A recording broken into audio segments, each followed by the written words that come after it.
Today we're going to take that basic organic form that we created with our coffee filter last week, and we're going to turn it into a larger overall sculpture.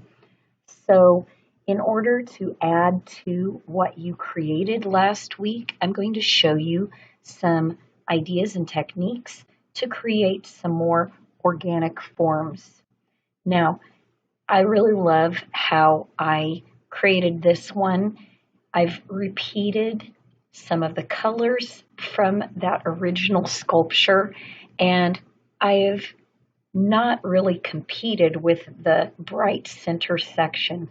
I've kept kind of the darker colors and pulled in just a little bit of that orange that I see. I think that's very successful. This one that I created, I had a lot of fun with, and I love it a lot, but it's kind of busy. So if you don't want things so busy, you don't have to add as much to it. And I might actually go back and trim some of this out with a scissors later, but for now I'm going to just leave it, but I'll show you how you can use tissue paper. Last, I had this one that I didn't like how the colors turned out very well, and so if you want, you could create something that goes in the center and really disguises a lot of that.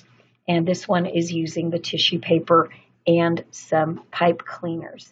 So there are lots of options of how you can incorporate different techniques to continue that sculpture and extend it across a paper.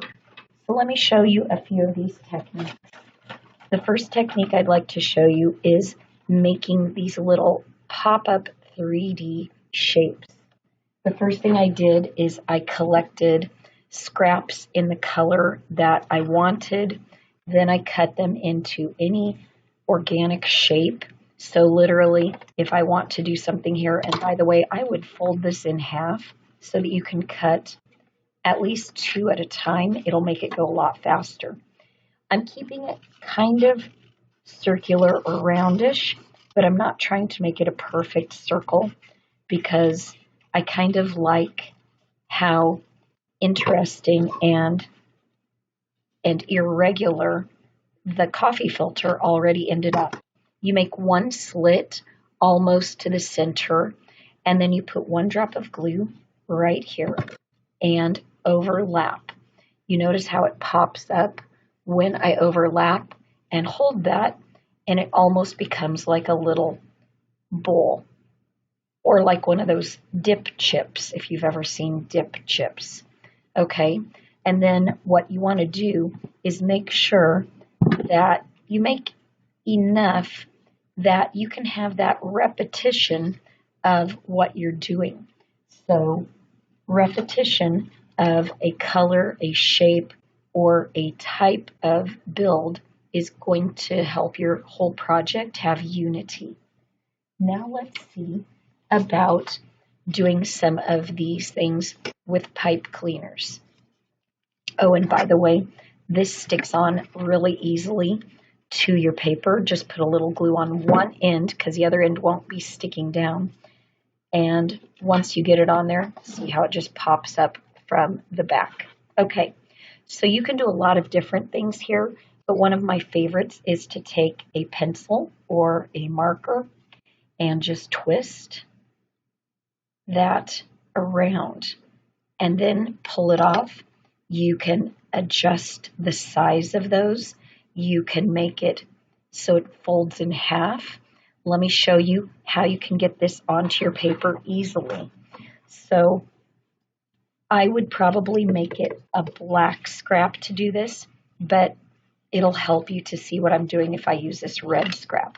So I'm just cutting a little tiny rectangle, and what I'm going to do is put glue on it. Now it's like a piece of tape, and then I can put that over the end, and then your pipe cleaner sticks up. Again, I wouldn't normally want this red to show, so I'd probably do black like the background paper. If you notice these other little things that I have here, these are just twisted pieces of tissue paper. So I literally took the tissue paper, I kept one end kind of wide, and then I twisted the other end. And that's fun to put under shapes. It's fun to put in the middle of shapes. You can also do the technique that I'm sure you've seen before, where you take this, put your finger on it, and then smash it over your finger, and then take that, and you can glue it in the middle of something or under something or around something. And if that sticks out too much, just push it down a little bit more. That's the great thing about tissue paper. You can change the shape of it fairly easily. Remember, the main key is repetition of color, repetition of shapes, and that will help your design have unity. Have fun with some of these techniques. Make up your own. Oh, I wanted to show you one more. Sorry. This little thing, which on here it got a little out of control, but I had a lot of fun with it, and you might too. I just took a long paper and I cut kind of a wavy line to keep it organic, and then I snipped with my scissor to make fringe. Only unlike normal fringe, which you could make it straight, now this fringe has a little bit of size variation, which kind of makes some interesting things able to happen. See, I'm just fringing all the way down. And then I bend up this edge so that I can put glue on that edge. And I put glue on, and I can turn it into all kinds of different shapes and glue it on my paper.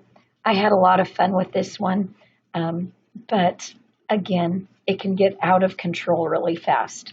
So have fun, complete your organic forms sculpture, and get started.